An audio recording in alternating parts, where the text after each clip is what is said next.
Return of the Mac. Return of the Mac.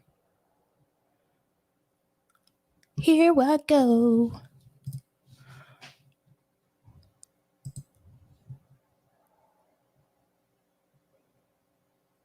Turn of the Mac.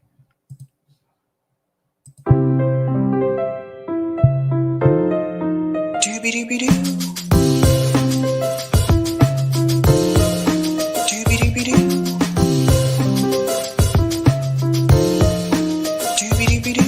I'm your host, Sabrina Salvati. Doobie-doobie-doo.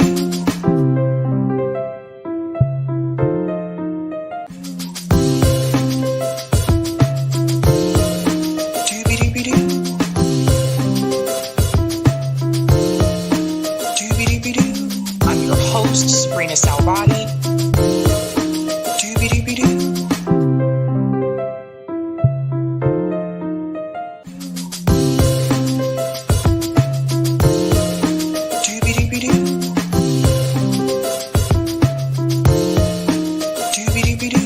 I'm your host, Sabrina Salvati. All right. Happy Thursday, ladies and gentlemen. That's right. We're back. Shout out to everyone watching on YouTube, Rockfin, and Twitter, and welcome to Sabby Sabs podcast. I'm your host, Sabrina Salvati.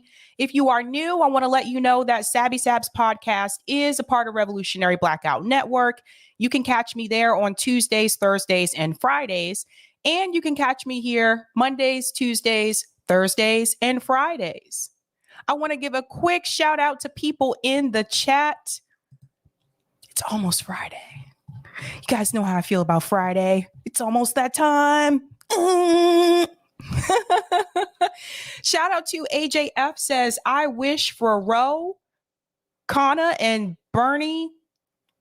I wish for Roe, K, and B, Bernie not endorse nor support Joe Biden for president, or just shut the F up, you two. LOL. I hear you. What's going on, CBC voters? Says, yay, Thursday at Sabby Sabs. That's right. It's Thursday. Shout out to Sydney. Says, almost time. Better hurry. Those doobie-doo is doing me. What's going on, Angela? Says, Sabby Sabs part 2, the sabbening. Hello, awesome people. Hashtag like button smash. That's right. Hit that like button, ladies and gentlemen. That helps me with the algorithm. Shout out to Lawrence, who's a Sabby member, says, doobie doobie doo, free Jackson Hinkle. We're going to talk about that tonight. That is one of the topics. What's going on, JB, my comrade from I almost said FHL, from RBN. Hello. Is it me you're looking for? I can see it in your eyes. I can see it in your smile. JB knows I love that song. I make fun of that music video for those who don't know. What's going on, Ben, who's a Sabby member, says, hey, everybody, it's Sabby time. Doobie doobie doo. Greetings, Mary, says, hey, Sabby and everyone. Good day to you. Good day to you, too. And I almost wanted to say mate after that for some reason. Good day to your mate. I don't know why. Bad accent for me. Shout out to Razal the Great. Press that thumb when you come in. It's free. This is true. It is. Shout out to Gamer, says hello. Greetings, Kinshi, says, hey, Gamer. What's going on, Carrie? Gonna smoke a doobie doobie doo. Oh, man. Shout out to Yipper99. Top of the evening to you. Top the morning to you, laddie. Okay, I'm just going to stop. I'm stopping with the accents tonight. I'm feeling a little silly. I'm in a silly mood. Greetings, Ilmar, says, hi, Gamer. What's going on, Eric T. Red, who's a Sabby member? Happy almost Friday to all lefty friends. We're almost there, guys. Almost there. What's going on? Kim says, hello again, Gamer, and Angela and Ilhaner. Shout out to Yasmin Awali. Hey, y'all. Happy almost Friday. Greetings, Hannah G says, Sabby. Shout out to Arif Reagan Crack. I don't know what that means, but welcome. Greetings, Ashura said, I didn't know Sabby was streaming. I'm always here. Ashura, Well, not always, but most of the time I'm here. Greetings, Sean says, hey, Sabs. What's going on? Dina says, hi, Sabby. Greetings, FST. Hola, Sabby Sabs, Gamer, and Eric T. Red. All right. Diana M16 says, Sabby love. Greetings, Diana. Nice to see you. Shout out to Sulamoon says, hi again, comrades. Hi again, Sulamoon. Greetings, Roman says, keep the faith. You gotta keep the faith. That was a Bon Jovi song. I'm going to stop my silliness tonight. Greetings, Ghost Art says shared. Good vibes. Thank you. Ashura says, was there a call in today? Yes, at 3:30. Call in for me, 3:30 on Thursdays and 9:45 p.m. Eastern Standard Time or Eastern Time on Fridays. What's going on? Anthony sends a smile. Shout out to Rodrigo. Is Sabby at work when doing call in? I am not, but I was not at work, but I was actually cooking while I was doing call in today. I had to cook. Sorry. What gave it away? Shout out to Steven says back and looking forward to a great show. Cheers. Thank you so much and welcome back, Steven. And greetings, Dorian says hi. Hello, Dorian. Okay. We have a great show tonight. Interesting topics to discuss. I want to go ahead and give a quick shout out to everyone who's a Sabby patron. Thank you guys so much for your support. Sabby really does appreciate it. It really does go a long way. Here's all of their names here. If you are interested in being a Sabby patron, I have 5 categories: members, Sabbies, Sabsters, Sabinators, and the ultimate. Again, you can see all of their names here. And I want to give a special shout out to new Sabby patrons. Shout out to the newbies, Steve Umbadu. I hope I said that correctly. And Mark Nagy. Welcome, newbies. Whoop, whoop. Whoop, whoop. Thank you guys so much. All of their names are also scrolling at the bottom of the screen. So, what are we talking about tonight? Let's go ahead and get right into it. We do have interesting stories. And I didn't think about it at the time when I made this thumbnail, but everyone's facial expressions on this thumbnail cracking me up for a second here. It's really funny. All right, so tonight we're talking about Pramila Jayapal threatened. And I'm not talking about by members of Congress.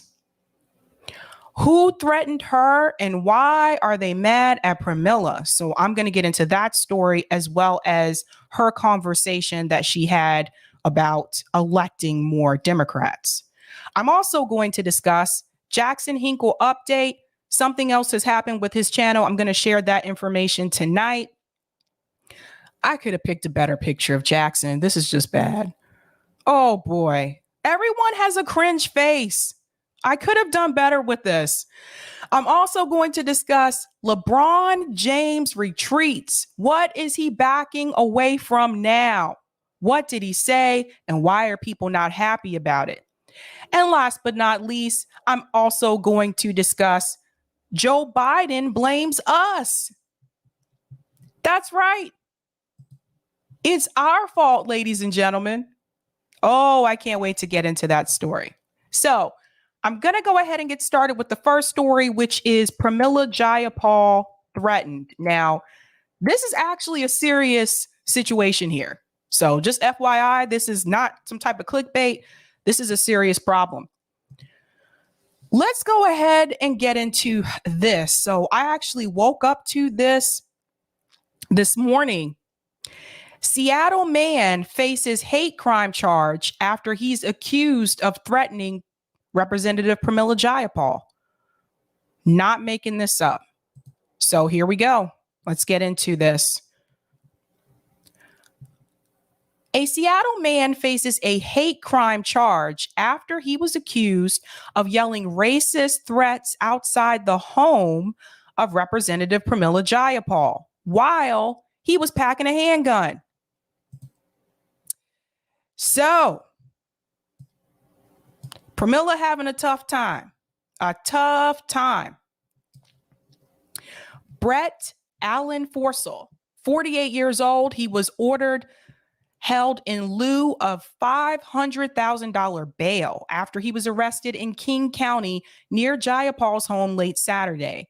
Prosecutors have said that probable cause was found for a hate crime and that they could make a charging decision as soon as Wednesday. A neighbor told the police that the suspect had been yelling, "Go back to India, and I'm going to kill you." Jayapal, the first Indian American woman elected to the U.S. House, was home at the time. In a statement this week, her office said the Congresswoman and her family are safe and appreciate the many calls and good wishes she's receiving from constituents. She is very grateful for the swift and professional response from the Seattle Police Department, the U.S. Capitol Police, and the FBI investigators who are working together diligently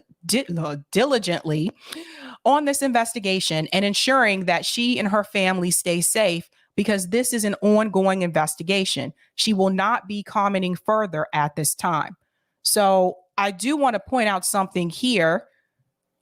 She was grateful for the swift response from the Seattle Police Department.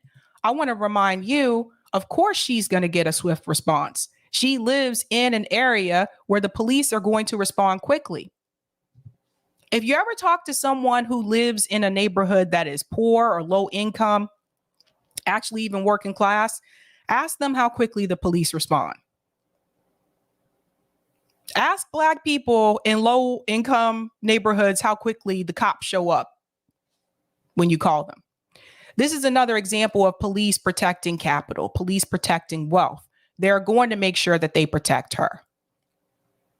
So that's just something that I want to point out. We're going to go back into the story here.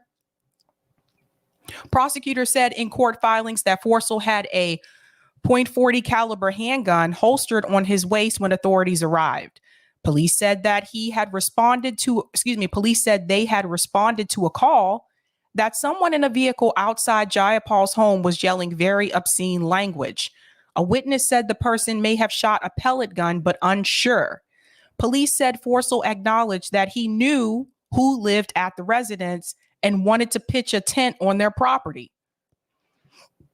Last month, an armed man was arrested near the home of Supreme Court Justice Brett Kavanaugh after he called 911 on himself. When police detained him, the man said that he was there to kill the justice. The suspect, Nicholas John Rosk, has pled not guilty to a charge of attempted murder of a federal judge. So, look, I have several criticisms about Pramila Jayapal. I'm going to show you one of those in just a second. That being said, this is getting to be a bit ridiculous. That is not the way that you should hold politicians accountable. I want to be very clear about this. You threatening to kill them is not the path to go down. And you can tell people, you heard it here first. Don't do that at all. Now, she's safe. She's protected. That's what's important, right? But obviously, people are starting to lose it. Yes, he yelled racial comments towards her, but I don't think this is just about race. Pramila Jayapal didn't just appear in Congress recently. She's been there a couple of years. So I don't think that's really what is getting under his skin or getting under people's skin here. I think the problem is that we are now in late stage capitalism and people are losing it. People are not happy with the Biden administration. People are struggling economically.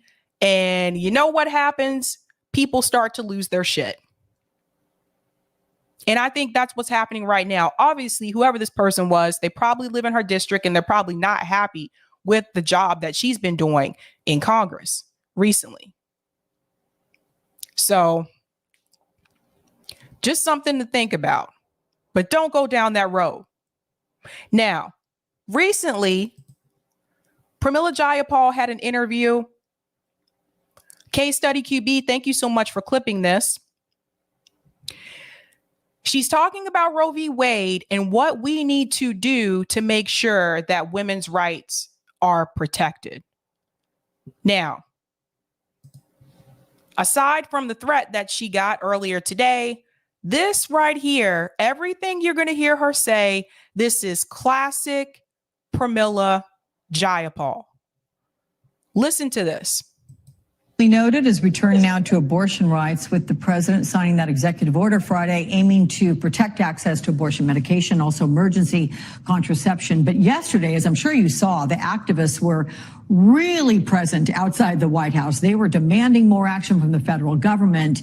How much power does the president's executive order have after the Supreme Court's decision to overturn Roe v. Wade? I mean, is the Biden administration effectively meeting the moment? First of all, why are they asking people like Jayapal and Ro Khanna about what the president can do instead of asking the president what he can do? Has anyone noticed this? When these reporters and commentators interview the president of the United States, why aren't they asking him those questions? Why are they asking Pramila Jayapal? Seems like to me she's there to run cover for Joe Biden. I don't see Joe Biden doing many interviews. I don't know about you guys. I don't see many. I see Kamala Harris doing more interviews than Joe Biden. They're protecting something. Let's continue on. Alex, I don't think that President Biden is wrong when he says that he's going to do everything he can at the White House. But ultimately, we need to have two more, and I want to be clear about the path here. We now have the president and at least 48 senators who have said that they're willing to overturn the filibuster, at least in specific cases for voting rights and now for codifying Roe v. Wade. Yeah, that is the path that we need to have at the end of the day, because the president's executive orders can only go so far. We've been encouraging him to do as much as he can. I was glad to see his executive orders yesterday, but we do have to recognize that the filibuster, once again, Alex, the filibuster has created a vacuum where the Supreme Court is now jumping in and overreaching. It's why we need to do hearings on the Supreme Court itself and its overreach and consider solutions, including expanding the court. But the president is not wrong that we need, ultimately, the real answer here is to codify Roe v. Wade. That doesn't mean we're not outraged. It doesn't mean that we try to do everything in our power. And that's why I'm glad that the White House finally did sign this executive order yesterday and is working with the states, but also with the public to keep up the information on what's happening and to keep up the outrage around this and what it means for women and pregnant people across this country. Okay. Let's look at something here. We noted as we turn now to. Let's go to this part right about here. Is the Biden administration effectively meeting the moment? Alex, I don't think that President Biden is wrong when he says that he's going to do everything he can at the White House. But ultimately, we need to have two more, and I want to be clear about the path here. We now have the president and at least 48 senators who have said that they're willing to overturn the filibuster, at least in specific cases for voting rights. Okay, this is the problem. So here's Pramila Jayapal letting you know, well, the president isn't wrong about what he can do at the White House via executive order. But he has been wrong about that before. He was wrong about that in reference to canceling student loans. He can do that. And Nancy Pelosi was wrong about that too. She said he couldn't do it. That was a lie. When it comes to Medicare for all, he can also do that by executive order. He can do the same thing that they've done in Libby, Montana. He can actually point to the pandemic for the reason for implementing it. These are two examples that they said that politicians in DC who are running cover for Joe Biden said, well, he can't do that by executive order. Those were lies. Why should I believe what they say now? So Pramila Jayapal, people like her and people like Ro Khanna, they are there to run cover to protect Joe Biden, to protect the fact that Joe Biden right now is experiencing obviously some type of cognitive decline. And they're pretending as though everything that he is saying is absolutely true, and it's not. She goes on to tell you we need to fill 2 more seats. We have 48 senators that are willing to deal with the filibuster, that are willing to make those changes to the filibuster. If I were the commentator, I would come back and ask Pramila Jayapal, what has been done to hold Kyrsten Sinema and Joe Manchin accountable for not voting along with Democrat legislation? What has been done? Why haven't you removed them from any committee assignments? Why haven't you taken anything away from them? The same way you're taking things away from progressives in Congress. Why haven't you done that? That's what they need to come back and ask. I'm really tired of hearing this jargon. Well, we need 2 more people. How many times are they going to say that? You have a Democrat House. You have a Democrat Senate. When are you going to hold these people accountable? I don't see any of it happening. In fact, Kyrsten Sinema's going on fundraising tours. Kyrsten Sinema was just at the Bilderberg meeting. All she's doing is raising money. That's it. She doesn't care about her constituents. She doesn't care about the people who canvass for her. What is going to be done to those 2 individuals to hold them accountable? That is the question that I want these commentators and these journalists to start asking Pramila Jayapal and Ro Khanna. They won't do it. This is a problem. And now for codifying Roe v. Wade. Yeah, that is the path that we need to have at the end of the day, because the president's executive orders can only go so far. We've been encouraging him to do as much as he can. I was glad to see his executive orders yesterday, but we do. Let's pause this here for a second. So she mentions codifying Roe v. Wade into law. Okay. Again, as the commentator, as the journalist, why do you not come back and ask, why didn't you codify it in law decades before? Why didn't you codify it in law last year? Why didn't you codify it in law when Obama was in office, when Clinton was in office, when Carter was in office? Why did it take this to happen, it being overturned, for you all of a sudden feeling this urgent need to act? That is the question that I would like to see these media personalities ask people like Pramila Jayapal when they come onto their show. Now let's take a look at this. Here are some of the executive orders that are planned. Boost access to reproductive health care services. What does that mean? Boost access how? Boost access for who?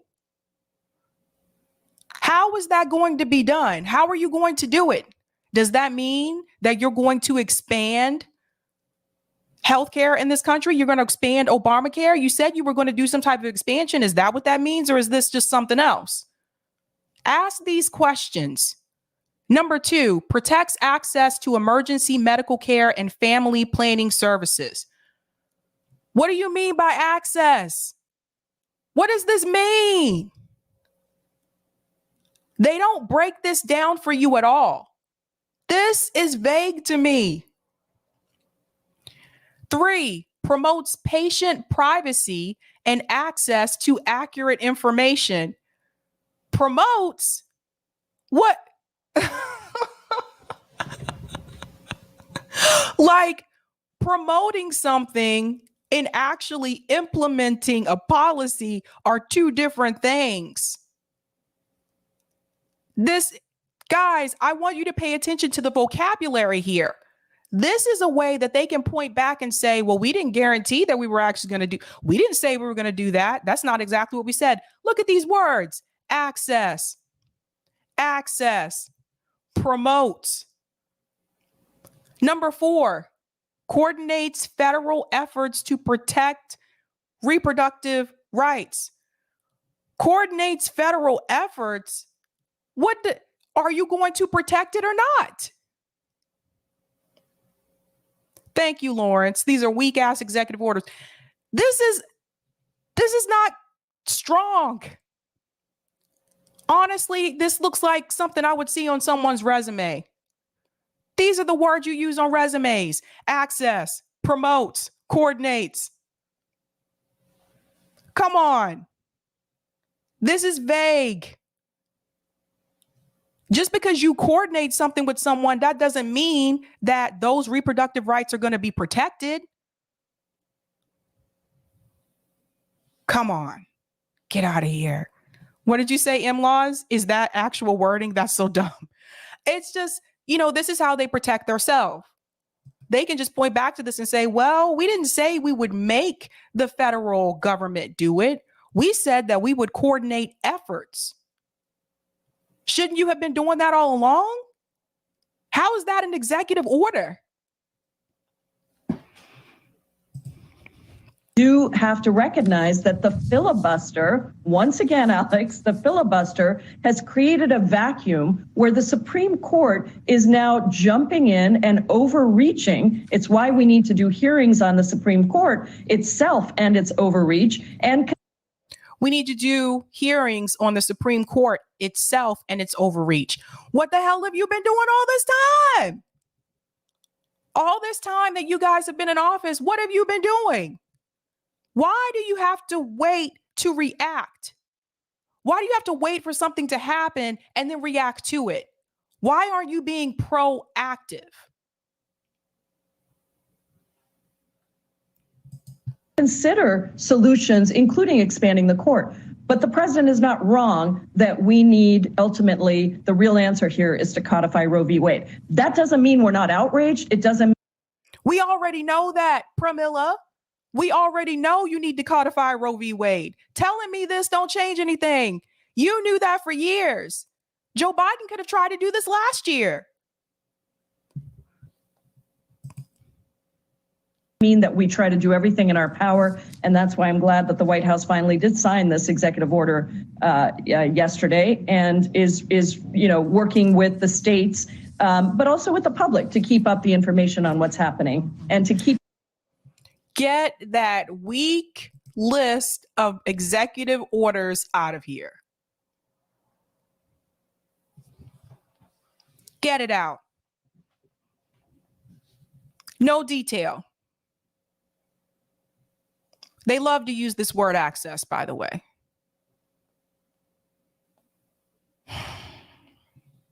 I'm going to go to some of the comments. Thank you so much for the super sticker, Aberdeen71. Whoop, whoop. Thank you for this super sticker, Wesley Whole Wheat. Whoop, whoop. Who's also a Sabby member. Thank you for the super chat, AJF. Sabs thumbnails means Jayapal. Why did I do that? Hinkle.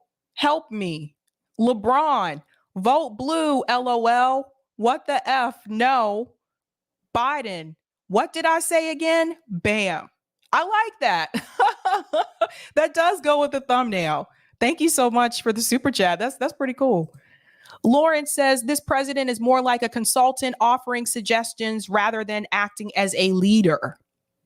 Right? Thank you for the super chat, The Traveler. DNC controls Congress and the White House. Schumer could kick Manchin off his committee spots, and Biden could fire his wife from his cabinet. Thank you. They're doing all this complaining about Joe Manchin and Kyrsten Sinema. I haven't seen them removed from any committee assignments. That's how I know it's fake outrage. Thank you for the super chat, Macharius. The Democrats are only interested in fundraising. There you go. Wesley Whole Wheat says, I'm poor or I donate more to you, Sabby, but I strongly encourage people to give you whatever they can. You deserve to be able to make a living on streaming and doing this great work. Keep it up. Thank you so much, Wesley. Thank you for the super chat, AJF. Just fascinating how all Dems don't directly answer questions with clear-cut yes or no response. Please, folks, take note of that. Should make you not vote Dem. Well said. Lauren says they knew it coming and they did nothing. Exactly. Not only that, they had warning weeks ago that they were going to do this. Thank you for the super chat. Funky Lollipop. I like that name. This is the real access of evil. There you go. Karen says abortion is illegal in my state now. That's right. Many people are in that situation now, thanks to the Supreme Court overturn.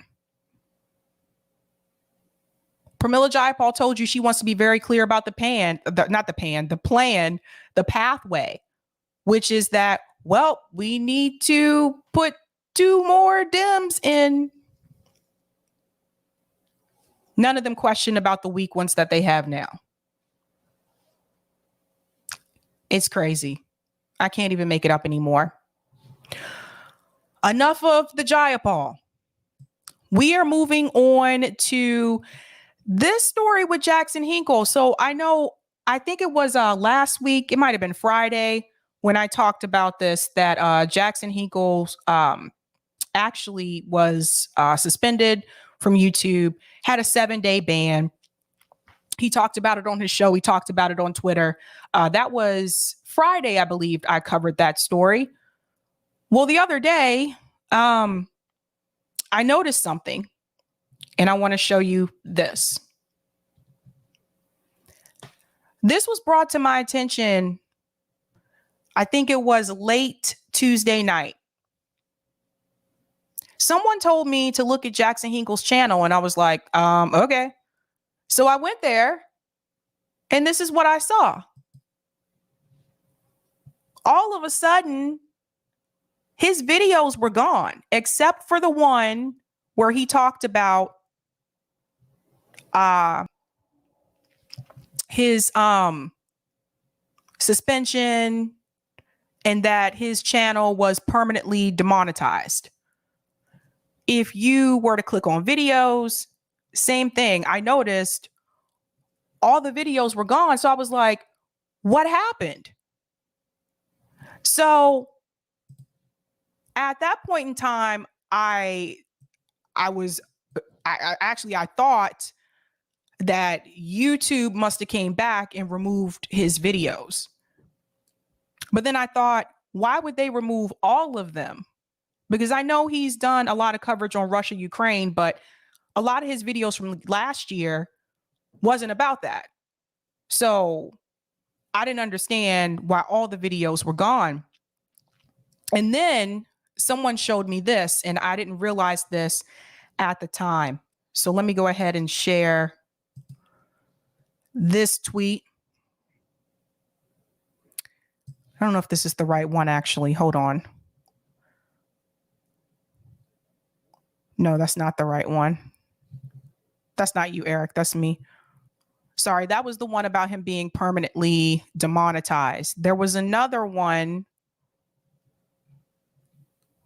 that he sent out where he talked about what else happened to his channel. So, like, honestly, this wasn't long ago. I'm going to play the clip too. He made a clip explaining what happened after that ban was lifted.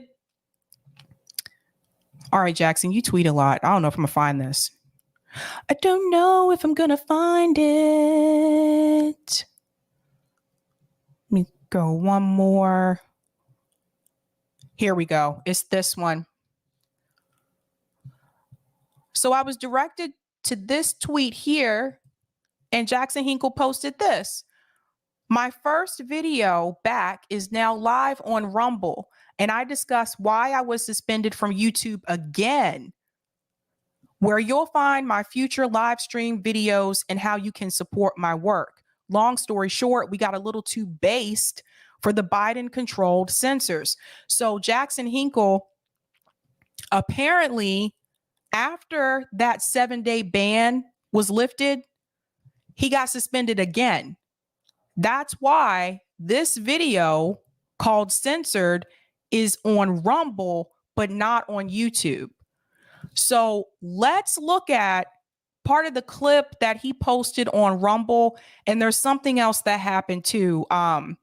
It wasn't just him being suspended again. So let's go ahead and get into that. This is absolutely unbelievable, by the way. Is that full screen? Oh, I think it is full screen. I'm not used to Rumble's full screen. Okay, there we go. All right, listen to what he says. What else happened? How's it going, everybody? Thank you for tuning in here.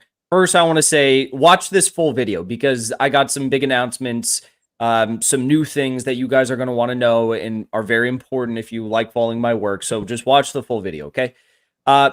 Most of you probably know what this video is roughly about. The fact that I've been suspended. Again, I received my second strike on YouTube.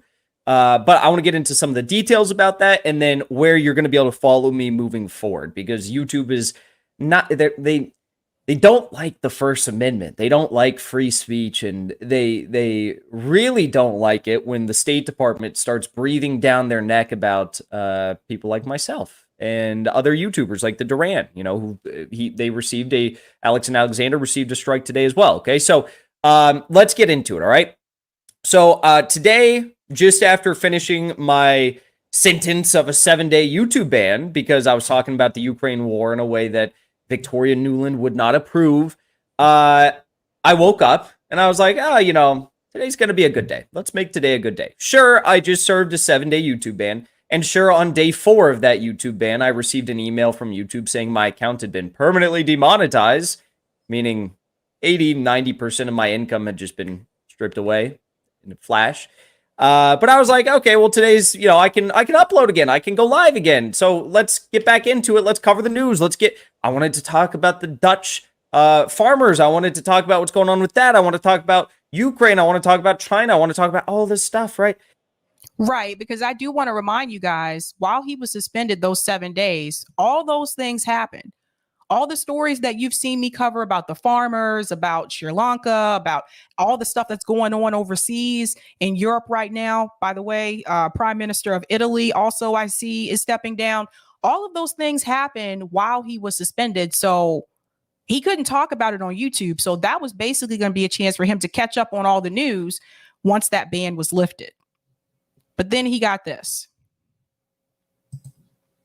Well, I woke up, roll out of bed, I check my phone, and, you know, keep in mind, like, I'm moving this week. I've got so much going on, and I'm really excited about streaming it.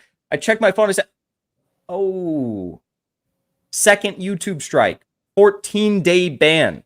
So that's not an extra 7 days to the last 7 days I just finished serving. I have a new 14-day ban. The second one is longer. The third one, if you get it, which I'm sure they're going to give it to me, it's almost guaranteed at this point, results in your account being permanently removed from YouTube, okay? So I want to show you why they removed me, because this is important and it is a little bit different than what they were previously doing, okay? So let's take... Let me explain really quick here about the strikes.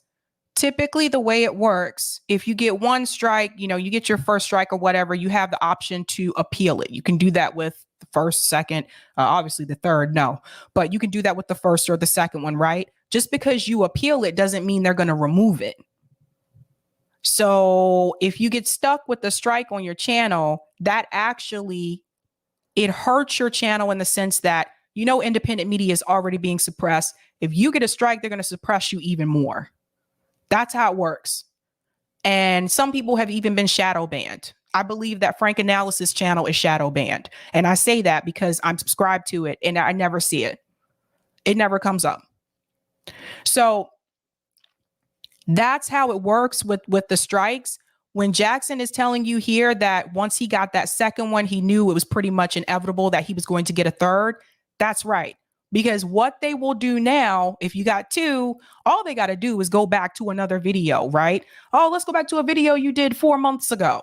Oh, there's your third. That's how they get you. So even if he, you know, going forward, decided not to do any content about Russia, Ukraine, decided, let's just say, focus on TYT or something like that. Talk about Anna Kasparian or something like that. Still doesn't matter because they can go back to older videos and get you for that third strike. That's how it works. It's really shady, actually. It's sneaky shit, but they'll do that. So he knew that. And so he's going to explain what they got him for, and he's going to explain what he's doing now. Take a look. Okay, here we go. So yes, after suffering a 7-day YouTube ban and permanent demonetization of my channel, I've now received a second strike and 14-day ban. If my account receives a third strike, it will be permanently deleted. For now, I'll be streaming on Rumble. Follow here. Okay. So this is what it was about. The strike was bestowed upon me because I questioned Biden's Putin price hike claims in a video titled "Putin Owns the Libs." It just so happens that the State Department recently announced that they were upset with this exact type of misinformation. So Russia's disinformation cannot hide its responsibility for the global food crisis. So yeah, I wasn't even like talking about the Nazis. I wasn't even talking about like any of that stuff or the situation in the Donbass or in Mariupol or anything like that, which has gotten my videos taken down before. I was simply talking about the fact that no, it's not Putin's fault that we have an inflation crisis, that we have an energy crisis, that we have food price crisis, that we have a fertilizer crisis. All it's not his fault. It's not. It's not. But I do want to add in here that he's not the only one that's been saying that. So you have to ask, why was his channel targeted and not others? And I'm going to tell you what I believe is going on. I seriously think that he's been mass reported. I think that people have been mass reporting his channel. Certain videos, probably. Because he's been talking about this stuff for a while, you know? So people do that. It happens. It really does happen. Like I said, he's not the only one that has had that talking point. So why is it that his channel is the one that is targeted? And I will tell you guys this as well in reference to consistency in the guidelines. They are not consistent. By them, I mean YouTube. They're not consistent with the guidelines. They usually come after the smaller channels. People who have like 800,000, 900,000, over a million subscribers, they actually have a person at YouTube that they can talk to. The rest of us do not. We get a automated message from a bot, and it's no person. You don't know who they are. It's usually generic. You can try to appeal it or whatever, that kind of thing. But they usually target the smaller ones. This is a channel that has over 125,000 subscribers. So that tells me I really believe that he was mass reported.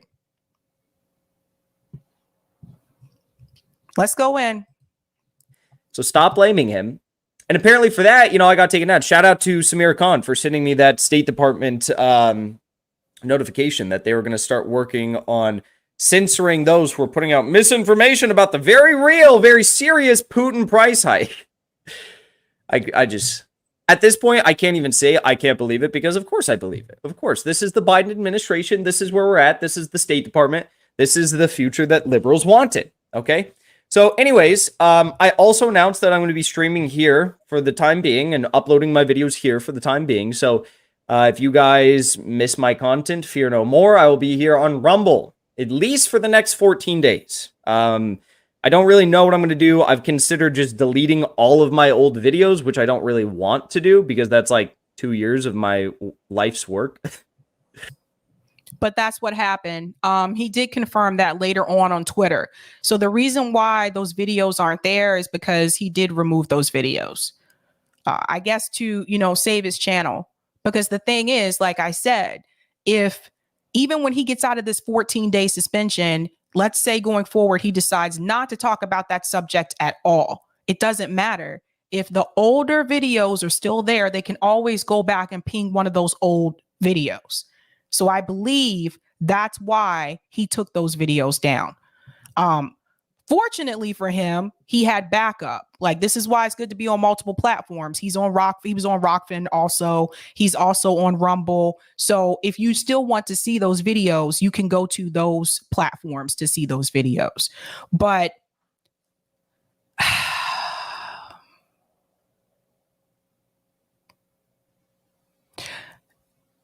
this is how I kind of see it. Whether you agree with what he's saying or not, does that mean that his voice should be silenced? No, it doesn't. I think this is ridiculous. I don't like this type of censorship. And I feel like he was targeted. I really do. I feel like he was targeted. He grew very quickly. Well, not quickly per se. Like his channel, I think is like 2 years old, but in the past couple of months, he grew pretty quickly. So I'm just going to delete it. I mean, it's backed up on Rumble, or it's all backed up on Odyssey. Most of it's backed up on Rumble and Rockfin, but I don't know. It's like just doing that, pressing the button 1,000 however many times and deleting all my content. It's it would save my YouTube channel probably, but I don't know. I don't know if I can bring myself to doing that. We'll see. At least for the next 14 days, I'll be here. Okay, so I'll be on Rumble. Follow me. Share this video. Drop a like or a rumble, whatever you call it on this video. We need to get the information out there to my 124,000 other followers over on YouTube that I'm here now, okay? Because YouTube has said bye-bye.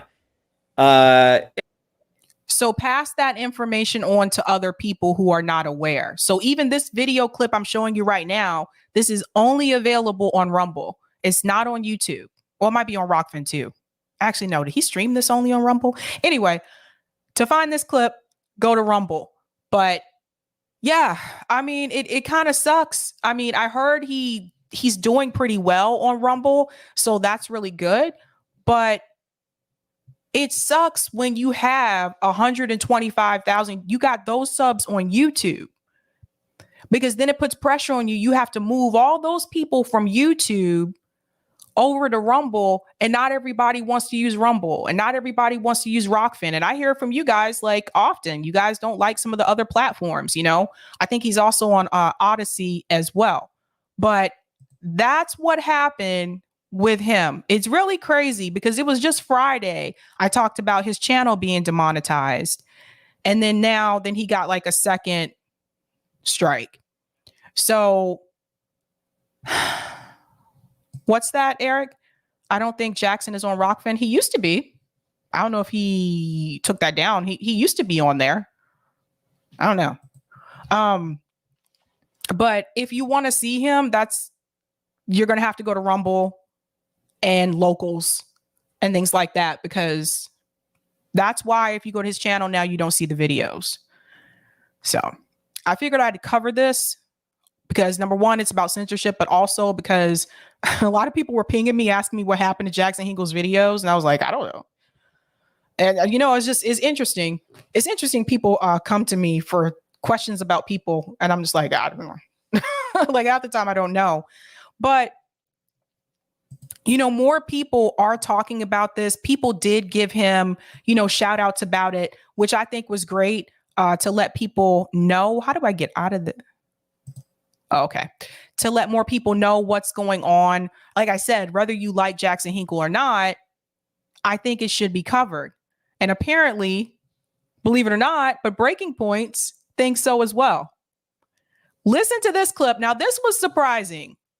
Jackson shared this on Twitter. Listen to this. I was surprised to see this. By the way, this clip is kind of funny too. I'll point out the funny parts. I don't know if you saw Jackson Hinkle, who no fan of ours, but whatever.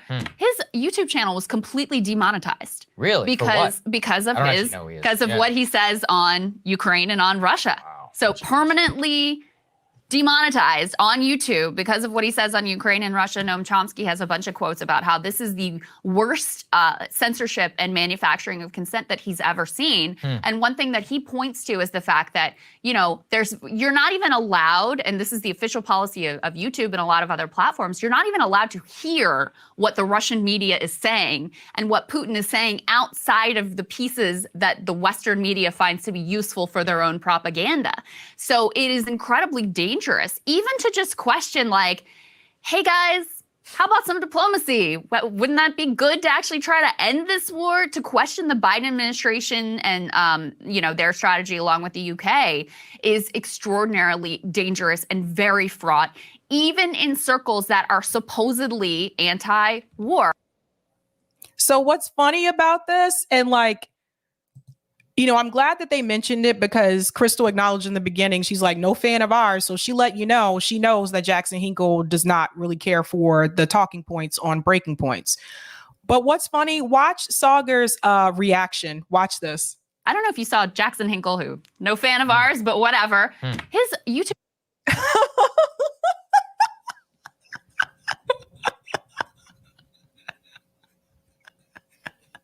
As soon as she says no fan of ours, he goes, listen to this. This is funny. YouTube channel was completely demonetized. Really? Because of what he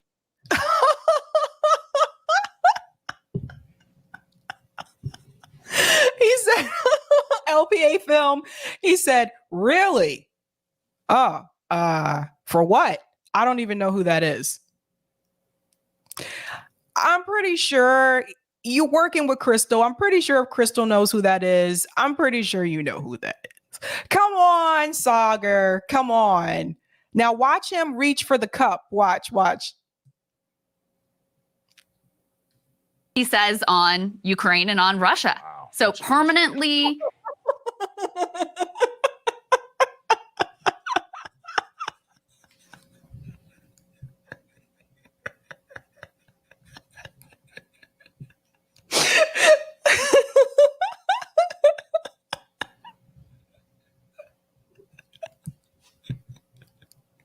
The way he looked at the camera. Let's see it again. Here's that uncomfortable sip. Here we go. Is because of what he says on Ukraine and on Russia. Wow. So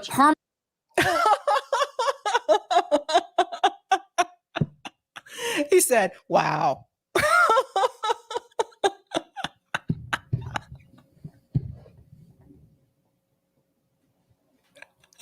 He is not comfortable in this clip. He is not comfortable.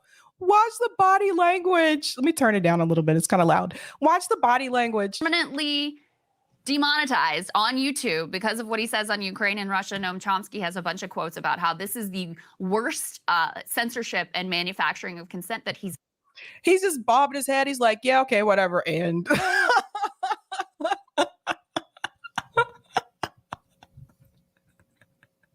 thank you, Rodrigo. Did you guys see that from Rodrigo? Sagar has retweeted and interacted with Jackson Hinkle in the past.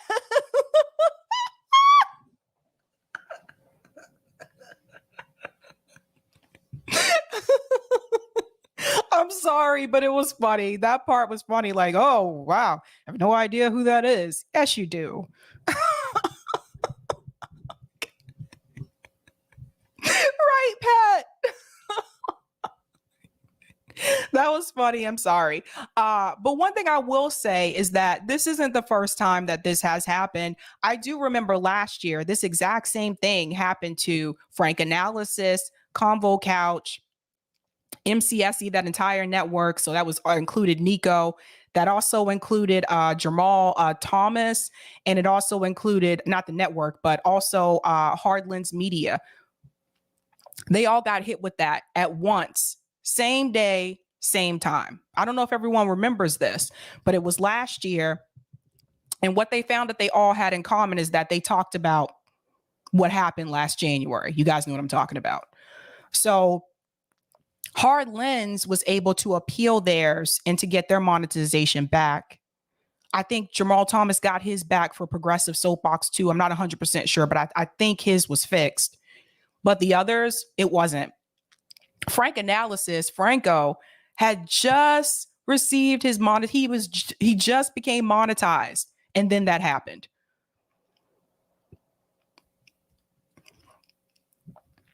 So they all got hit at the same time. It was crazy. Like, and the reason why they found that out, that they were all hit at the same, because they talked to each other and realized, wait a minute, how did all of us get the same email on the same day at the same time? It's crazy. Now, more people, I think, are being aware about this now that this happened to Jackson Hinkle. But I just want to remind everyone, last year in January, actually end of January, beginning February, it happened to like 6 people at the same time. So yeah, it's, you don't know really what you can and what you can't say. And I want to show you what that looks like. So sometimes you guys ask me, how do you know what you can talk about and what you can't talk about? You can look at their guidelines here and I'll show you even their guidelines are somewhat fishy. I don't want to do a survey. Go away. This is the YouTube community guidelines. And so they have different categories here. I'm going to make sure I go to the back so you guys can see this. And I'll make this a little bit bigger for you. And I'm sorry, Eric, I forgot to put this in the type VNC. So here's the problem. You'll find a list of community guidelines below. So here's the list. Spam and deceptive practices, sensitive content. Okay. Fake engagement. This is under spam. Fake engagement, impersonation, external links, spam and deceptive practices and scams, playlists, additional policies. You have to click on each one to kind of see what they're talking about here.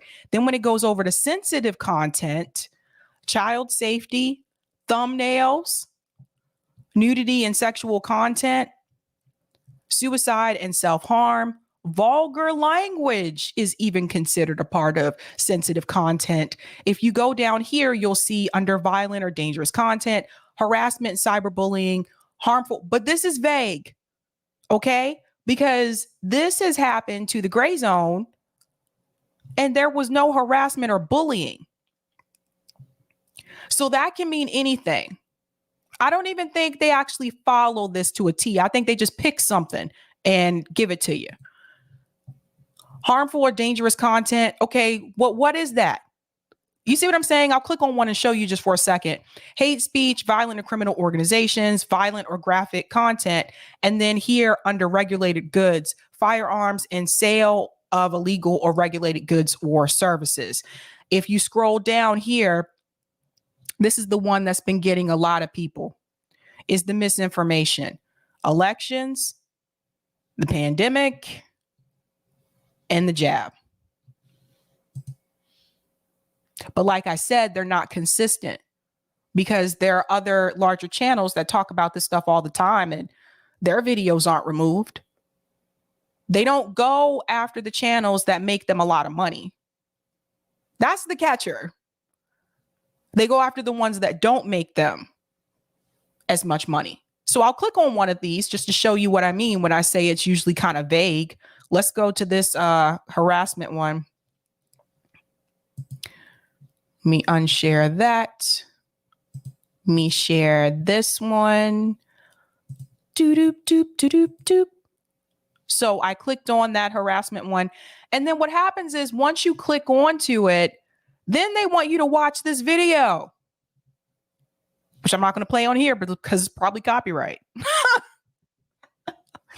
But it says content that threatens individuals is not allowed on YouTube. But then they need to explain what exactly is considered a threat, right? They don't actually go into detail. That's the problem. And it's like this for all of these, by the way. All of them that you click on, it's like that. So that's that. But definitely go follow Jackson on Rumble. I'm on Rumble too, but not exclusively on Rumble. So everything you see on here, you'll also see on there as well. But I think at some point I'm going to have to do some Rumble only content because there's certain things I just can't talk about on here. So that's that. And it's very unfortunate. I'm going to go to some of these comments and I'll go to the next story here. Delthea Simmons, who's a Sabby member, says you can spew hate-filled rhetoric from the Klan all day and that's just free speech. But if you say the White House is lying about a war, which houses historically have done, you got to go. Exactly. Optimism of the will, hoping Rumble improves some things like no going back in live streams, no emojis, etc. They are getting a whole lot more channels of late. Yeah, some of the other platforms are not as advanced as YouTube per se. Rockfin has the same issue. They do need to fix the not being able to go back in live streams though. Like that's a big one. Not everybody joins at the start of a live stream. Thank you for the super chat, AJF. Democrats' red flag terms, triangulation, affordability, access. I believe in the right, etc. Rhetorically. Well said. I think I skipped some. A kid says YouTube is making an example out of him. Yep. Thank you for the super chat, Macharius. YouTube is going after Ukraine war dissenters. That's right. AOH06. Jackson was starting to blow up and his channel, his content was too far counter the accepted narratives. Not surprised he was taken out. All good points. And thank you for the super sticker, Mr. or Mrs. JM in the house. All right, we are going on to our next story here. LeBron James is getting a lot of heat from people right now because LeBron James issued a statement and now he's trying to backtrack what he said. This isn't the first time that LeBron James has done this. He has a tendency to flip-flop on issues. I've seen him do this multiple times. 1 minute, he'll stand proud for something, and the next thing you know, he gets a little bit of pushback. I don't know if it's from an agent or from whoever, and he decides that, I'm going to retract what I said. And that's happened again. In reference to Brittany Griner. Now, before I can explain what he said, you need to know why he said it, and you need to know why he's taking it back. So who is Brittany Griner? Brittany Griner. I don't know if you've been following this story. Who is Brittany Griner, the WNBA star in detention in Russia? So this is happening. So she's a professional basketball player. I'm not sure if you're familiar with her. But let's go ahead and get into this story. Celebrated U.S. basketball star Brittany Griner pleaded guilty to drug charges in Moscow court on Thursday. That was July 7th, with hopes of more lenient sentence in light of the tense relationship between the U.S. and Russia since its ordeal. I gotta be careful what I say. The two-time Olympic gold medalist has been in custody since February 17th, when 2 vape cartridges containing small amounts of cannabis oil were found in her luggage while she was at a Moscow Sheremetyevo airport. Cannabis oil is illegal in Russia. And if charged with a large-scale transportation of drugs, Griner could face up to 10 years in prison. So this is a big problem. I don't know if anyone else has covered this story, but the fact that she had something that small, and again, it's cannabis. You know what I mean? Like but apparently over there, this is a big no. And she was over there and she had it with her, and now she could face up to 10 years in prison. Let me go on to tell you more about this situation, and I'll get back to what LeBron said. So it goes on to say, Brittany announced that she would like to plead guilty. Again, that was on Thursday, but there was no intent. I didn't want to break the law. Griner said that she unintentionally carried the cannabis oil with her because she had packed in a hurry. The next court hearing has been scheduled for July 14th. So that's today. So again, Brittany Griner, 31 years old. She was selected in 2021 as one of the best 25 players in the history of the Women's National Basketball Association and is considered to be the best offensive player in the league. Now, what does this have to do with LeBron? If you can believe it or not, he had something to say. And then he wanted to take it back. So The Hill reported on this. Let's share this article here. So here's Mr. LeBron himself, ladies and gentlemen, LeBron James, I wasn't knocking our beautiful country with Griner remarks. Oh boy. Here we go. Oh my God, the hill with these ads, and I have ad blocker too. Los Angeles Lakers star forward LeBron James on Tuesday night clarified remarks he made on the ongoing detainment of WNBA star Brittany Griner, saying he wasn't trying to knock our beautiful country. My comment, if this don't go away, okay. My comments on the shop regarding Brittany Griner wasn't knocking our beautiful country, the NBA superstar wrote in a tweet on Tuesday. I was simply saying how she's probably feeling emotionally, along with so many other emotions, thoughts, etc., inside that cage she's been in for over 100+ days. Long story short, bring her home, he added. Now, before I get into what he said that now he's trying to go back and retract, I want to remind you, LeBron James has a tendency to speak out on the issues, but as soon as he gets any slight bit of pressure, he pulls back. I think back to the NBA basketball strike. I actually thought that was something that had a chance to have a tremendous impact on industry, on capital, on the wealthy class.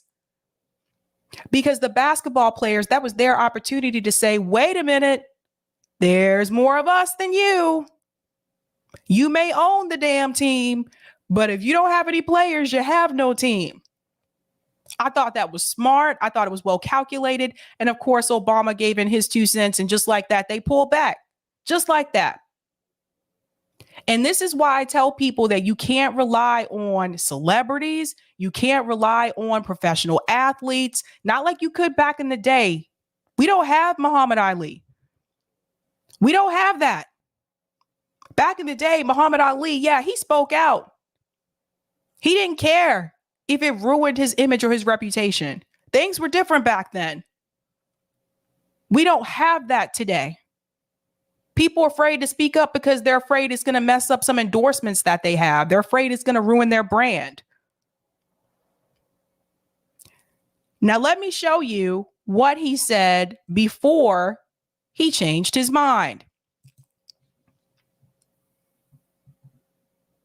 James, a 4-time NBA champion, tweeted the statement after facing backlash for remarks he made in his television show, The Shop, Uninterrupted, in which he suggested that Griner, 31, had every right to be upset that the U.S. government has not secured her release from Russia.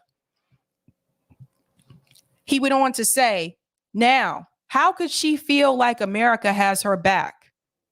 James said in a 30-second episode trailer released Tuesday, adding, I will be feeling like, do I even want to go back to America? This is what he said, guys. And this is what he's trying to pull back. See what I'm saying? He said, now, how could she feel like America has her back? I will be feeling like, do I even want to go back to America? What was wrong with that? What was wrong with it?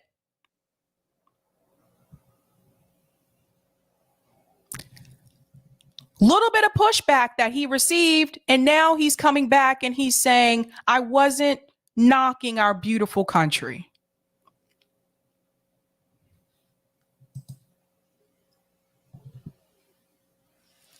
When I say that we don't have athletes who speak out and stand up the way that Muhammad Ali did, believe me.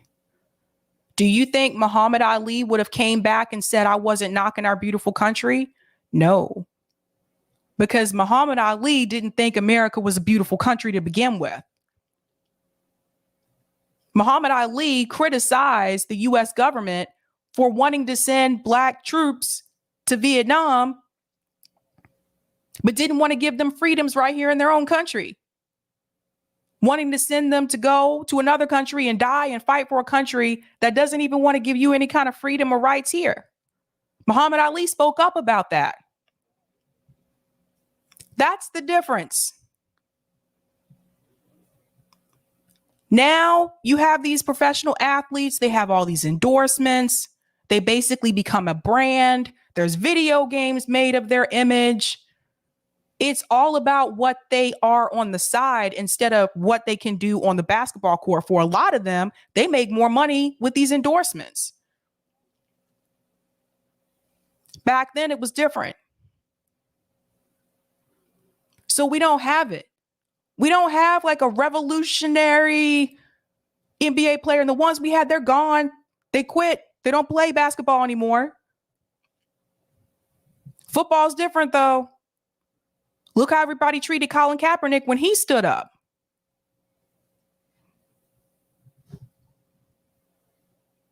So once again, that's just an example of LeBron James backing down. And you can't do that. And this has been my experience with a lot of times when I work with people who are wealthy. They want to speak out against something, but the moment that their brand or their capital is threatened because of it, they retreat. They say they want to get out in the streets and fight against police brutality. But the moment it gets too tough for them or it can hurt their brand, they retreat. I've dealt with this all my life. They talk a good game and some of them really do mean well. But there's not many of them, from my experience, that are willing to have their capital, to have their wealth attacked and continuing to fight for what's right. Not many of them. Some of them retreat as soon as the work gets too hard. Some of them will be like, oh, we're supposed to protest more than one day. Oh, that's too much for me. I'm gonna go back to my air-conditioned house on top of the hill. Some people don't think that athletes should actually get involved in these issues at all. I disagree. And I point to people like Muhammad Ali. I think you need to have people who have that platform stand up. And that's one thing I will say that I felt Michael Jordan, I was greatly disappointed at him when I was growing up because he didn't. Whenever they asked Michael Jordan in an interview his opinion about these racial issues, economic issues, any type, social justice, Michael Jordan did not want to comment on it. Now, I think later on, Michael Jordan admitted that, you know, some of those things he should have said something about. But Michael Jordan, again, he was protecting his brand. He didn't want to lose any endorsements. None of that.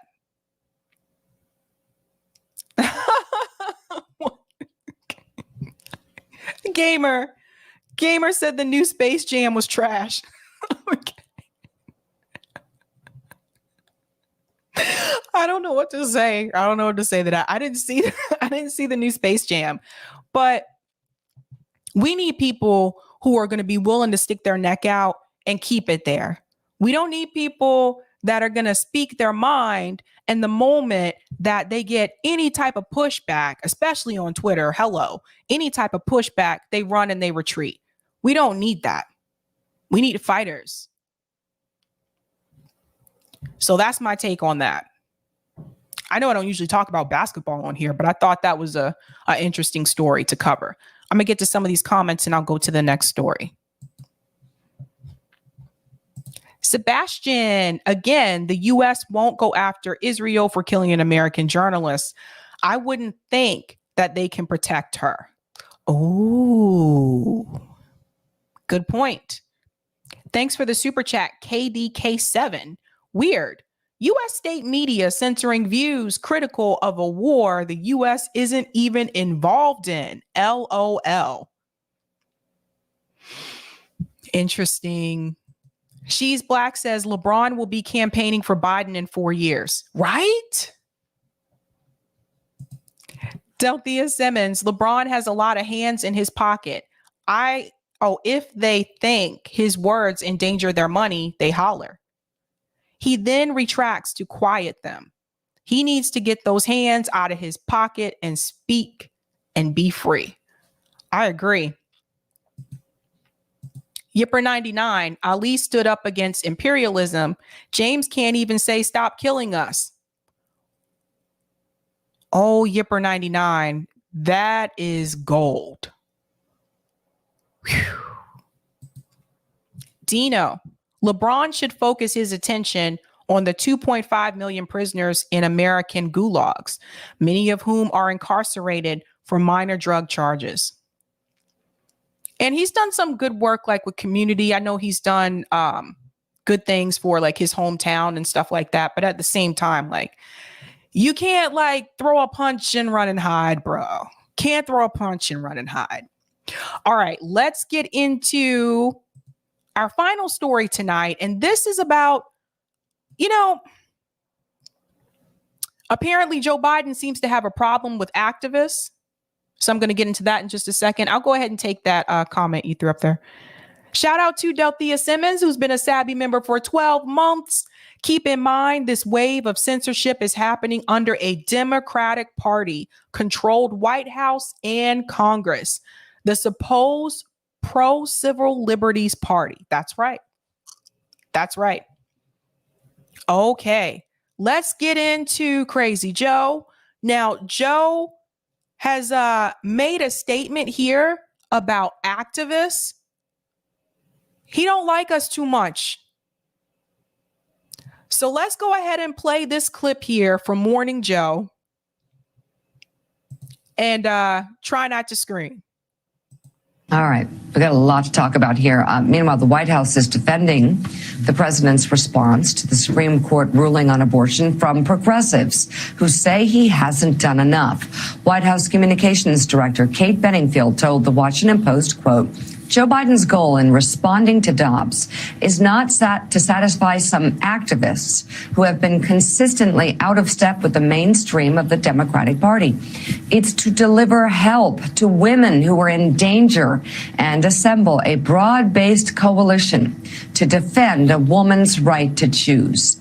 A senior staffer from the 2020 Biden-Harris campaign said she and other activists. We need to look at this for a second, and then I'll tell you what the other woman said. Let's examine this, ladies and gentlemen. Exhibit A. 2 long weeks inside Biden's struggle to respond to abortion ruling. Joe Biden's goal in responding to Dobbs is not to satisfy some activists who have been consistently out of step with the mainstream of the Democratic Party. First of all, let's look at the vocabulary here. To satisfy some activists. So that right there lets you know they don't really care what the activism is really about. They'll tell you, yes, you need to go out there and protest. Joe Biden said in another recent encounter, he said you should be out there protesting about Roe v. Wade.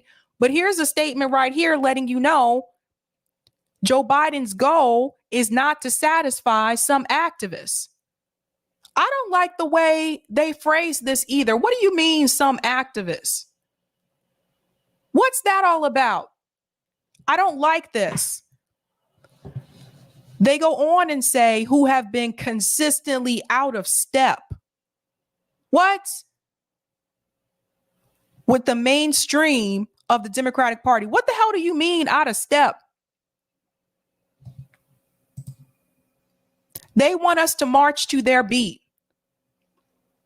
They want us to get in line. They want us to shut up, put our heads down, and get in line. That's what they want us to do. So here they are saying the quiet part out loud, some activists.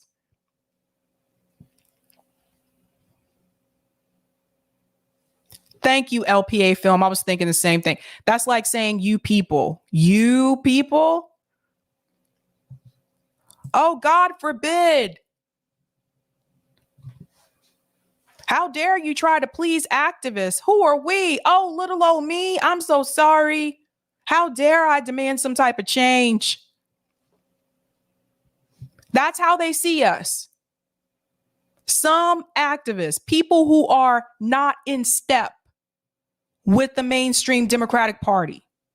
What is the mainstream Democratic Party? The mainstream Democratic Party, I would say, has left the working class and is not in step with us. Let's switch this a little bit.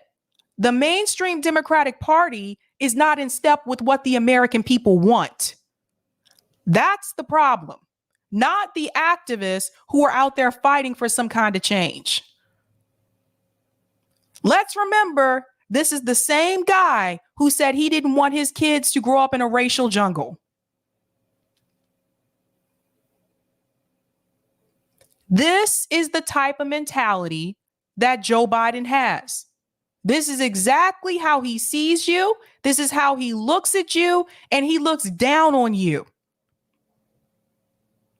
Now, it goes on to say it's to deliver help to women who are in danger and assemble a broad-based coalition to defend a woman's right to choose. What is a broad-based coalition? What is it? Coalition with who? How are you going to say you're not here trying to satisfy the activists, but at the same time, you're going to defend a woman's right to choose? Who do you think it was that fought for Roe v. Wade? Activists.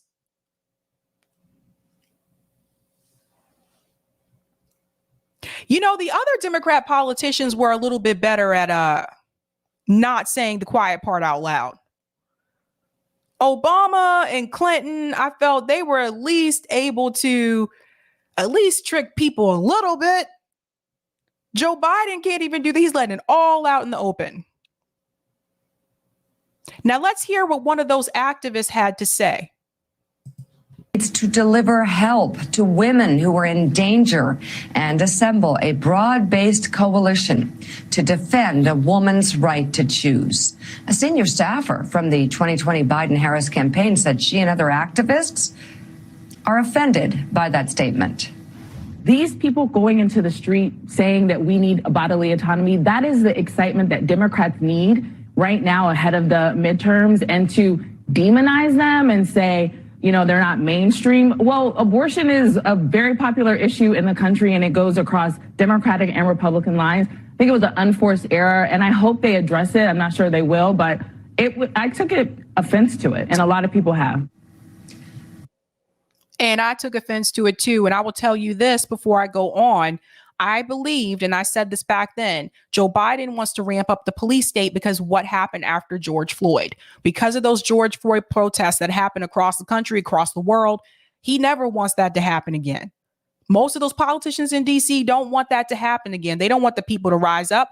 That is why they're militarizing the police. That is why they're giving them more money. So they're prepping just in case something like this happens again, because they know what's coming. They know the economy's in the toilet, even though they come on TV all the time and they try to convince people that we're up and up and we've created all these jobs. They know that it's only a matter of time before people can't take it anymore. And when that time comes, it'll be worse than what they saw for the George Floyd protests. Mark my words.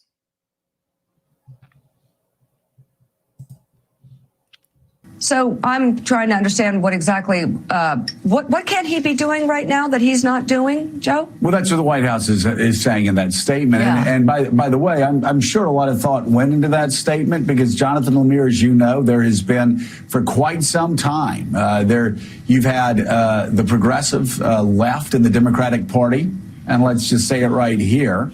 The progressive left who hated him in the primaries, the progressive left who cheered his losses in Iowa, the progressive left who cheered his losses in New Hampshire, the progressive left said he was too old, he was too moderate, there was no way he could win. The progressive left that was shocked when he won big in South Carolina, when he won big across the South, when he won big and ended up sweeping his way to victory in the Democratic primary. So there has been in Washington, I can't speak for all over the country, but in Washington, there has been the question, why did Joe Biden run as a moderate and then get to Washington, D.C., and worry so much about what the most progressive elements of the party were saying? And I think the White House finally just had enough, saying, oh, okay, you're going to keep criticizing us about everything? Well, listen, we're going to do what we can do, but stop acting like I can just wave a magic wand and suddenly make Roe v. Wade the law of the land again. There's that, and you've reported on it an awful lot. Talk about that tension between moderate Democrats, between the most progressive wing of the Democratic Party, and how this statement played out and why the White House finally just had enough. Yeah. Says the rich guy on the show. Joe Scarborough was a Republican. Why are people taking advice from him about the Democratic Party? You know, every time I see this man's face, it reminds me of a thumb. Every time I see him, it looks like a thumb. But you notice how he just put it right back on the progressive left. That statement was about activists. He's trying to steer the conversation into the direction of the progressives because he don't want to touch the activist part because that'll just look really bad. You know, you look pretty crappy if you come after activists that are fighting for rights there. Can't go that road. Joe fell right into that pit hole. So let me blame the progressive left. It's actually them that Joe Biden's talking about and not these activists. No, I think he was talking about the activists.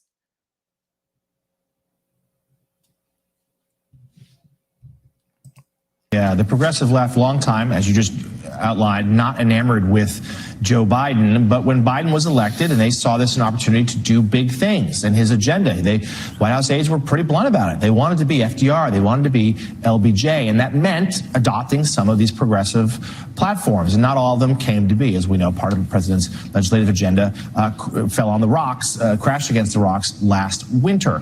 But there's been a real source of tension here. The White House repeatedly has tried to reach out to the progressives. White House Chief of Staff Ron Klain in particular is the emissary from the West Wing. Why are they talking about progressives? Why is he talking about the White House trying to reach out to progressives? That is not what that statement said. It specifically said activists. You see how they just switch the conversation? They just switch the language that quick. And now it has people sitting at home who are moderate, who are centrist, mad at the progressives. They just switched it that quick. No one corrects it. Not one person. To the Progressive Caucus. And I think there's been a growing sense of frustration in the White House. The aides that I've talked to confirm this, that they have been really almost fed up with some of the demands from the left. Like, of course, they understand them on some issues, on other things. From the demands on the left. What about the demands coming from the people in the streets? They're not talking about that. Let's hear about that, Joe. Let's hear about the demands coming from the people in the streets. The people who protested at the Hamptons and blocked off the airport. What about those people, the activists? Everybody who was out in the street protesting against the overturn of Roe v. Wade is not progressive. And the fact that these networks have now changed the framing to make it seem like Roe v. Wade is now a progressive issue, they should be ashamed of themselves. This is probably the third clip I've shown you in the past 2 weeks where they're trying to make abortion a progressive issue. It was already an issue for moderate Democrats. They were pro-choice. Now you got people like Nancy Pelosi and Joe Biden. So because Joe Biden was raised Catholic, the rest of us are supposed to compromise what we feel because of how he was raised? Get out of here. Get out of here. This is ridiculous. These talking points. Or less so. And I think that statement this weekend was a bit of a tell from the White House saying, look, we're doing what we can on abortion. We're doing what we can on guns, on voting rights. And that is frustrating to some Democrats. Now, to be fair, it wasn't just the progressive left upset at that Kate Bedingfield statement. It was a widespread, a number of Democrats across the party were frustrated by that because they feel like. Say the word activist. I don't want to hear about Democrats. I don't want to hear about Republicans. He can't say the word activist. It will kill him to say it. Say it. Abortion rights is not just a progressive issue. There are some things that are in the camp that progressive. Why does he have to say that now? Why do they now have to say that abortion rights are not just a progressive issue? They didn't have to say that before. What is happening here? Does everybody see what is going on? Did they have to say that abortion was a progressive issue under Obama? No. Did they have to say that abortion was a progressive issue under Bill Clinton? No. Why is it all of a sudden now, here we are, 2022 years later, now all of a sudden abortion is a progressive issue? This is ridiculous.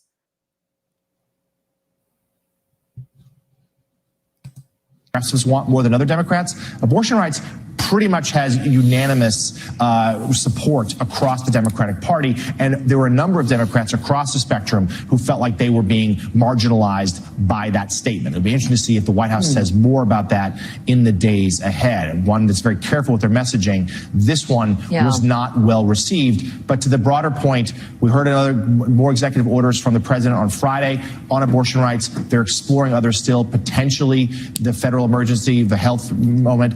But I think we're seeing still Democrats wanting more fire, even if they can't deliver more in way of results. It's not just Democrats, though. The majority of Americans approve of Roe v. Wade.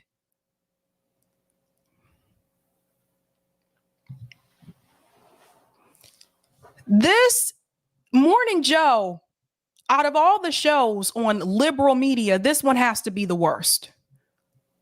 I mean, Don Lemon and them at CNN, they're pretty bad, but this one has to be the worst. Because you have Mr. Thumb and his wife, they gaslight people constantly on the show, and they're so fake. I want to remind you, this couple, they are a couple, the Scarboroughs, they are rich, wealthy. You think they really care about what activists are doing? You think they really care that people want Medicare for all? Do you think Miss Scarborough here, whatever her name is, do you think she really is really that deeply invested in Roe v. Wade? This is the class divide. This should not be a left-right issue. It's a class issue. People like Thumb Guy and his wife, they can afford to have an abortion. They can go wherever they want to get one done. So if Roe v. Wade is not overturned, are they going to be affected? No. Most of those commentators will not be affected financially. They have the money to find other means. This is why I always try to bring it back to class. Who are the talking heads? Rich people. Thumb Guy and his wife, Anderson Cooper, Don Lemon, used to be Chris Cuomo. These people are rich. Anything that comes out about some type of progressive issue, they are going to frame it in a negative way because that's something that affects their pocket. They say they want equality for people, but at the end of the day, those are the same people that, especially if you're Black, those are the same people that you go into their neighborhood, they'll be the first ones to call the cops on you. I know people like that. They're fake. They talk about equality. What about equity? Let's talk about that. Not something they want you to have. They only want it for them.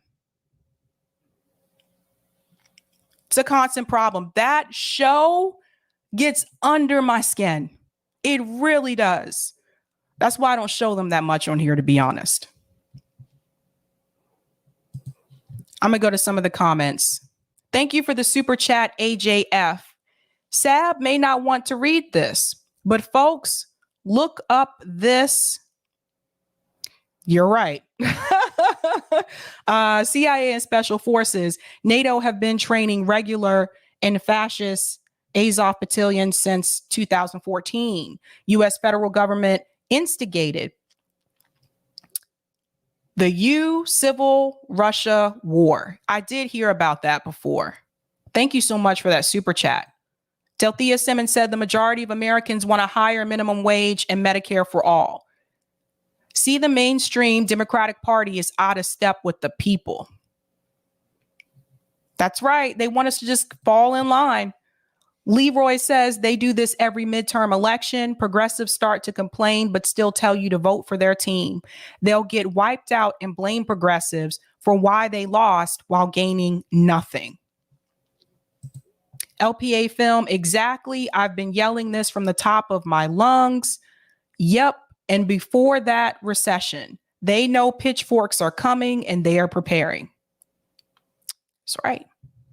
Sulamoon, I see a toe. Oh, about Scarborough. He's always looked like a thumb to me. Afeni's here. It was activists who got him elected. That is true. It will be activists that get him out. That's right. Shout out to Afeni. Joe OWS, MSNBC does not report the news, they write it. There you go. Shout out to Funky Lollipop. Thanks for the super chat. When Biden speaks, all I hear is the Charlie Brown teacher voice. Wah, wah, wah, wah, wah, wah, wah, wah, wah, wah, wah. I know. Thank you for that. Lawrence says, Democratic translation, we aren't going to do anything about abortion rights, but we are going to use it to try to avoid the GOP landslide in 2022 midterms. There you go. And thank you for the super chat, Arthur Handy, thumb guy. I don't usually call people names, but that one, he gets under my skin. I do not like that guy. Really do not like him. I think I got all the comments.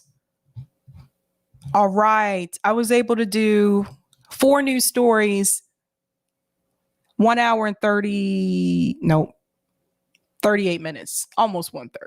I'm getting better. I try not to keep people here for 2 hours. I really do. But I start talking and All right, guys, I will be back tomorrow. I do have a guest coming on tomorrow. They are a politician. They were a Republican. They switched to Democrat recently. So actually, it was you guys who reached out to me and told me you want me to bring him on. I think he has some things to say about the overturn of Roe v. Wade as well. So he'll be on tomorrow, and I also do news tomorrow as well. But other than that, I do have, I think, some guest appearances coming up soon as well. So my calendar is getting pretty full. And thank you for this super chat, Funky Lollipop. Micah Brzezinski? Mika Brzezinski's father is, well, you killing me with the names, Funky. Mika Brzezinski's father is Zygmunt Brzezinski, the former national security advisor to President Jimmy Carter. Well, that explains a lot. That's Thumb Guy's wife, by the way, for those wondering. That explains a lot. There you go. I told you they're all connected. That's how they get those jobs. Oh, I tell you. All right, guys. So you heard the news about that again. If you want to see Jackson Hinkle, you're going to have to go watch him on Rumble, at least for now. And then other than that, don't forget, sign up for my newsletter if you haven't done so to receive live stream alerts. I know I told you guys that article should be coming out soon. I'm almost done with it. I keep adding things to it, and that's the problem. But I should have articles going again this week. And other than that, guys, I am going to say adios. I'm out of here. Have a good night. Keep up the fight.